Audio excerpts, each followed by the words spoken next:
Hi, నమస్తే. Welcome to Naresh maths classes. భాగస్వామ్యానికి సంబంధించినటువంటి మరికొన్ని లెక్కలు చేసుకుందాం. లెక్కలోకి ఎంటర్ అవుదాం. జాగ్రత్తగా వచ్చాను ఒకసారి. ఒక వ్యాపారంలో ఏ బి కంటే 20% ఎక్కువ పెట్టుబడి, బి సి కంటే 16.23% తక్కువ పెట్టుబడి పెట్టాను. వారు పెట్టుబడి ఉంచిన కాలాల యొక్క నిష్పత్తి 3:2:5. లాభాలను ఏ నిష్పత్తిలో పంచుకుంటారు అడిగాడు. భాగస్వామ్యానికి సంబంధించి లాభాల గురించి మాట్లాడుతున్నాడు. భాగస్వామ్యానికి సంబంధించి లాభాల గురించి మాట్లాడితే ఏం చెప్పాము? లాభాల నిష్పత్తి అనేది పెట్టుబడి ఇంటూ కాలాల యొక్క లబ్ధాల నిష్పత్తికి సమానమని చెప్పుకున్నాం. లాభాల నిష్పత్తి అనగానే పెట్టుబడి ఇంటూ కాలాల యొక్క లబ్ధాల నిష్పత్తి. అందుకని పెట్టుబడికి సంబంధించి మన దగ్గర నెంబర్లు ఉన్నాయో చూసుకోవాలి, కాలానికి సంబంధించినటువంటి నెంబర్లు ఉన్నాయో చెక్ చేసుకోవాలి. పెట్టుబడులకు సంబంధించి క్లియర్గా మాట్లాడుతూ ఇక్కడ ఏ అనేవాడిని బితో కంపేర్ చేస్తూ మాట్లాడాడు. ఇక్కడ మనకి బి కంటే అని చెప్పాడు కాబట్టి క్లియర్గా మనకి 20% అనగానే 1/5, 5 కంటే అంటే బి అనేవాడు 5 అని అర్థము. అప్పుడు ఏ అనేవాడు 5 కంటే 1 ఎక్కువ అని చెప్పాడు కాబట్టి ఏ అనేవాడు 6 అని అర్థం. అలాగే బి అనేవాడిని ఇక్కడ సితో కంపేర్ చేశాడు. బి అనేవాడిని సితో కంపేర్ చేస్తున్నాడు. 16.23% అని చెప్పాడు. 1/6. సి కంటే అని చెప్పాడు కాబట్టి సి అనేవాడు 6 అని చెప్పేసి అంటాము. ఈ 6 కంటే 1 తక్కువ అని చెప్పాడు. 1 తక్కువ అంటే బి ఎంత అవ్వాలి? 5 అవ్వాలి. ఇప్పుడు రెండు చోట్ల బి అనేవాడు కామన్గా ఉన్నాడు కాబట్టి బి అనేవాడి నెంబర్ సమానంగా ఉండాలి. రెండు చోట్ల బి అనేవాడు కామన్గా ఉన్నాడు, అందుకని బి అనేవాడి నెంబర్ సమానంగా ఉండాలి. కాబట్టి ఇక్కడ బి అనేవాడి నెంబర్ కూడా సమానంగానే ఉంది. కాబట్టి A:B:C ఎంత అంటే కనుక 6, 5, 6 అని అర్థం. ఇవి పెట్టుబడులకి సంబంధించినవి. అలాగే కాలాలకి సంబంధించి కనుక మాట్లాడితే కనుక 3:2:5 అని చెప్తున్నాం. 3:2:5. మనకి లాభాల నిష్పత్తి కావాలంటే కనుక ఏం చెప్తున్నాం? ఈ పెట్టుబడిని కాలాన్ని గుణించండి. పెట్టుబడి ఇంటూ ఈ కాలాల యొక్క లబ్ధం ఏదైతే ఉందో, ఈ పెట్టుబడి కాలము, ఇన్వెస్ట్మెంటు, టైము, రెండింటి యొక్క మల్టిప్లికేషన్ ఏదైతే ఉంటుందో అదే మనకి లాభాల యొక్క నిష్పత్తి. ఇప్పుడు ఎంత అవుతుంది? 6 3 18 అని చెప్తాము. 5 2 10 అని చెప్తున్నాం. 6 5 ఎంత అంటే 30 అని చెప్తున్నాం. ఈ 18లోను 10లోను 30లోను పోయే నెంబరు క్లియర్గా మనకి 2 ఎక్కం పోతుంది. 2 9 అని చెప్పొచ్చు, 2 5 అని చెప్పొచ్చు, 2 15 అంటే 9 5 15 కనిపిస్తుందండి. 9 5 15. కాబట్టి సమాధానం ఎంత అంటే కనుక 9 5 15. లాభాల నిష్పత్తి అనగానే పెట్టుబడి ఇంటూ కాలాల యొక్క లబ్ధాల నిష్పత్తి అని చెప్తాం. ఓకే, నెక్స్ట్ మరొక ప్రశ్న. వ్యాపారంలో ఏబీసీలు 7:3:5 నిష్పత్తులు పెట్టుబడి పెట్టారు. వారి లాభాలను 2:1:2 నిష్పత్తులు పంచుకున్నారు.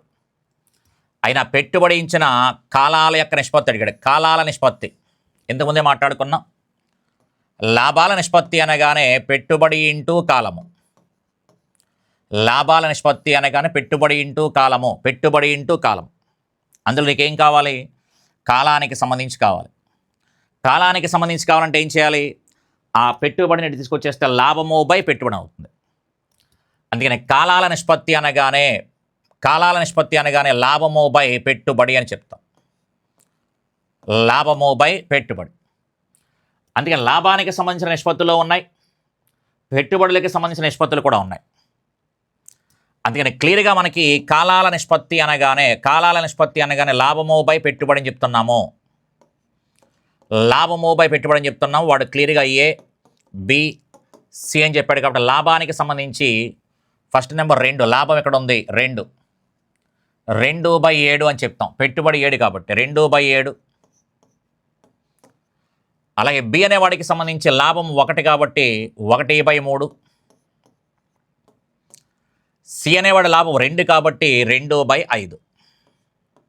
ఎప్పుడైతే మనకి భిన్న రూపంలో ఉన్నాయో ఏం చేస్తామంటే కనుక 7 5 35. దీనికి సంబంధించి కావాలనుకుంటే కనుక ఆ 7 మూసేస్తే 3 5 15, 17 ఎంత అంటే 30 అని చెప్తాం.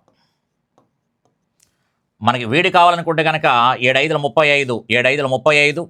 ఇక్కడ కావాలనుకుంటే కనుక ఈ నెంబరు 7 5 35, 35 ఇంటూ 1 35. అలా మనకి ఇక్కడ కావాలనుకుంటే కనుక మనకి 7 3 21, 21 ఇంటూ 2, 21 ఇంటూ 2 42. ఇక్కడ సమాధానం 30 35 42 అని చెప్పొచ్చు. సమాధానం 30 35 42 అని చెప్పొచ్చు. క్లియర్గా మనకి లాభాల నిష్పత్తి = పెట్టుబడి ఇంటూ కాలము. దానిలో మనకి కాలము కావాలి కాబట్టి లాభము బై పెట్టుబడి అని చెప్తాం. అందుకే లాభాలకు సంబంధించిన నెంబర్లు పైన రాయండి, ఈ పెట్టుబడులకు సంబంధించిన నెంబర్ల కింద రాసుకుంటాం. ఇన్ కేస్ పెట్టుబడుల నిష్పత్తి అడిగితే లాభము బై కాలం అని చెప్తాం. లాభము బై కాలము అని చెప్తాం అనమాట. ఓకే, నెక్స్ట్ మరొక ప్రశ్న. ఏబీసీలో ఒక వ్యాపారాన్ని 1:3:5 నిష్పత్తిలో పెట్టుబడితో ప్రారంభించారు. 4 నెలల తర్వాత ఏ మొదట పెట్టిన పెట్టుబడికి సమానంగా అదనంగా పెట్టుబడి పెట్టాడు. బీసీలు తన పెట్టుబడిలో సగం వెనకకి తీసుకున్నారు. 1 సంవత్సరం తర్వాత వారి లాభాలను ఏ నిష్పత్తిలో పంచుకుంటారు? జాగ్రత్త చేయండి ఒకసారి. ఇక్కడ కూడా మనకి లాభాల గురించి అడిగాడు. లాభాల గురించి అడిగాడు కాబట్టి లాభాలు ఏ నిష్పత్తిలో అనగానే పెట్టుబడి ఇంటూ కాలము. అయితే వాడు ఆ కాలాన్ని స్ప్లిట్ చేస్తూ మాట్లాడాడు. కాలాన్ని స్ప్లిట్ చేస్తూ మాట్లాడాడు, లాభాన్ని కూడా స్ప్లిట్ చేస్తూ మాట్లాడాడు. అసలు లాభాన్ని కాదు, పెట్టుబడిని కాలాన్ని కూడా, పెట్టుబడిని కాలాన్ని కూడా స్ప్లిట్ చేస్తూ మాట్లాడాడు. ఎలా స్ప్లిట్ చేశాడంటే కనుక ఉదాహరణకి ఇక్కడ ఏ అనేవాడు గురించి మాట్లాడుతున్నాడు, బి అనేవాడు గురించి మాట్లాడాడు, సి అనేవాడు గురించి మాట్లాడాడు. ఏ గురించి ఏం మాట్లాడాడు ఒకసారి. ఏ అనేవాడు ₹1 పెట్టుబడి పెట్టాడు.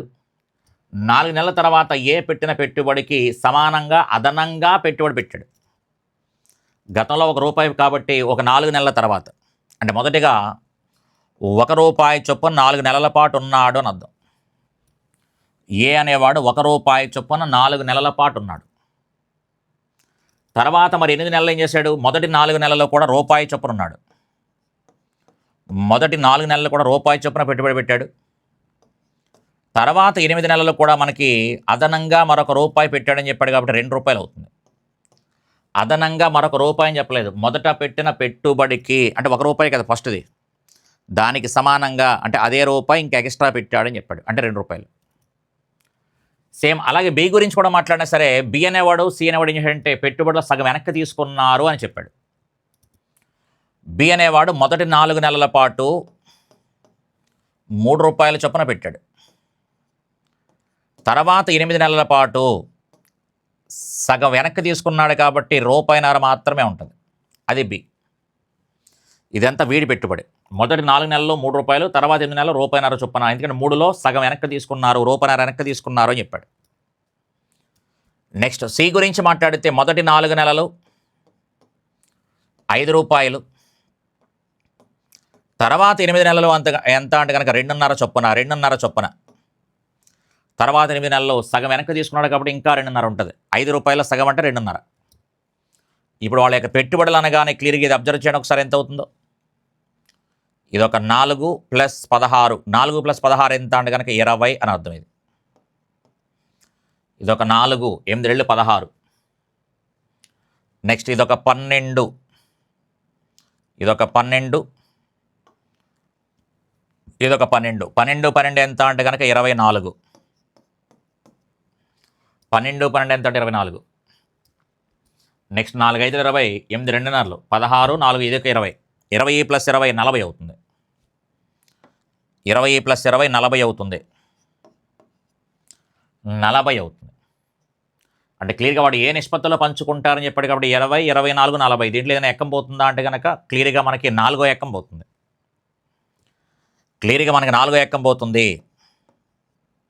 4వ ఎక్కం పోతుంది. 4 5లు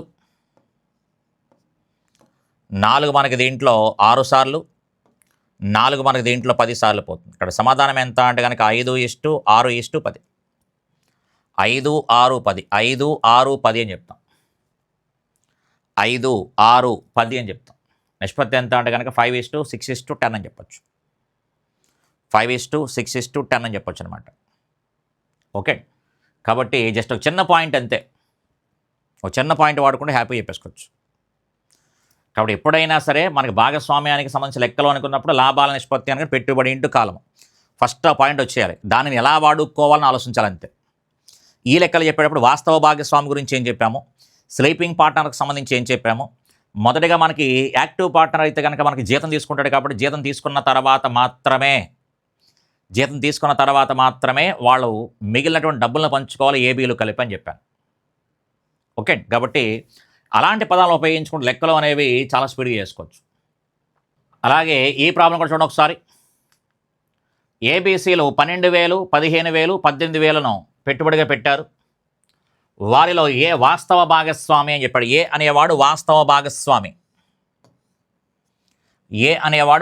భాగస్వామి మరియు వారికి వచ్చిన మొత్తంలో 15% వేతనంగా పొందుతున్నాడు అని చెప్పాడు. 15% వేతనంగా పొందుతున్నాడు.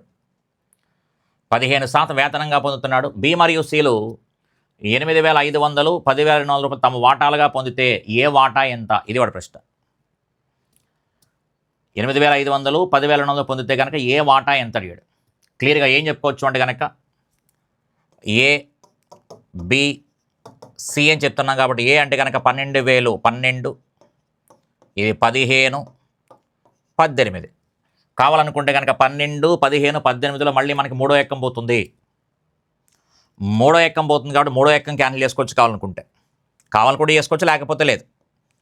పెట్టుబడులకి సంబంధించి మూడో ఎక్కం పోతుంది కాబట్టి 3 మనకి దీంట్లో ఎన్నిసార్లు పోద్ది అంటే కనుక 3 4 12, 3 5 15, 3 6 18. ఇక్కడ క్లియర్గా 15% వేతనంగా పొందుతున్నాడు మొత్తం లాభంలో అని చెప్పాడు కాబట్టి ముందుగా 15% అంటే మీనింగ్ ఏంటి? క్లియర్గా మనకి 15/100 అనగానే 3/20 అని చెప్తున్నాం. 3/20 అని చెప్తున్నా. భిన్న రూపంలో ఉంది కాబట్టి ముందుగా ఆ హారం తాలూకు నెంబర్ తోటి ఇవన్నీ గుణించండి. ఎందుకంటే 20 రూపాయలకి 3 రూపాయలు వేతనం అని చెప్తున్నాం. 20 రూపాయలకి 3 రూపాయల వేతనం అంటే కనుక 6 రూపాయలకి 4 రూపాయలకి ఎంత, 5 రూపాయలకి ఎంత, 6 రూపాయలకి ఎంత అని కొంచెం ఇబ్బంది పడతాను. అలా ఇబ్బంది లేకుండా ఉండడం కోసం ఏం చెప్తున్నామంటే ముందుగా అక్కడ ఏదైతే హారం ఉందో ఈ హారంతో నెంబర్ని గుణించేయండి. నెంబర్ని గుణించేస్తే కనుక మనకి క్లియర్గా 20 4 80 అని చెప్పొచ్చు, 25 100 రూపాయలు అని చెప్పొచ్చు. క్లియర్గా మనకి 26 ఎంత అంటే కనుక 120 రూపాయలు అని చెప్పొచ్చు. ఇప్పుడు ఏమవుతుంది అంటే కనుక బి అనేవాడు 20కి 3 రూపాయలు ఇస్తే బి అనేవాడు 100కి ఎంత ఇస్తాము అంటే కనుక 3 5 ఎంత 15, వీడు 15 రూపాయలు ఇస్తాడు. ముందుగా మనం హారంతో గుణించేయండి. ఆ తర్వాత బీసీలు జీతము ఏ అనేవాడికి ఇస్తున్నారు. ఏ అనేవాడు వాస్తవ భాగస్వామి కాబట్టి బి అనేవాడు ఏ అనేవాడు కూడా సి అనేవాడికి జీతం ఇస్తున్నారు. అందుకని బి అనేవాడు ఎంత ఇస్తున్నాడు, సి అనేవాడు ఎంత ఇస్తున్నాడో చూసుకోండి అంతే. దానికి కూడా మనం ఏం చేయమంటున్నాం, ఆ లవంతో గుణించేయండి. 3 5 15, 3 6 ఎంత 18. అంటే క్లియర్గా వీడు ఒక 18 రూపాయలు ఇస్తున్నాడు, వీడు ఒక 15 రూపాయలు ఇస్తున్నాడు. ఆటోమేటిక్గా టోటల్గా వీడికి ఎంత వస్తుంది?